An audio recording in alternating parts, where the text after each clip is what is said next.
আপনি যে কোনো সময় যে কোনো পরীক্ষার এক্সাম হোক বা যে কোনো বিষয় হোক, যখন আপনি কোনো ব্যক্তির সামনে প্রেজেন্টেশন দিতে যাচ্ছেন, নার্ভাসনেস হয়ে যাচ্ছেন, বা আপনি কোনো ব্যবসায় আছেন বা আপনি কোনো চাকরি ক্ষেত্রে আছেন, আপনার প্রেজেন্টেশনের ক্ষেত্রে মনের মধ্যে দুর্বলতা আসে যে আমি কি বলতে পারবো কি পারবো না, আমার মধ্যে কি সেই গুণ আছে, সেই মেধা আছে কিন্তু আপনি পারছেন না, আপনি মানসিকভাবে বারবার দুর্বল হয়ে যাচ্ছেন।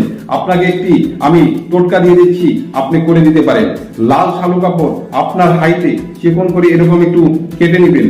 পা থেকে মাথা পর্যন্ত আপনার যে হাইট আছে আপনাকে মেপে নিতে হবে, নিয়ে সম্পূর্ণ সেই লাল শালু কাপড়টিকে আপনাকে ডান হাতে আপনাকে বেঁধে নিতে হবে আপনার ইষ্ট স্মরণ করে। তবে এই কাজটিকে আপনাকে করতে হবে আপনার জন্মবারের দিন স্নান করে। তারপর যদি এই জিনিসটা আপনি করেন, খুব দ্রুতই দেখবেন আপনার মধ্যে মানসিকভাবে একটি শক্তি আসছে এবং আপনি আপনার যে অপোজিট যে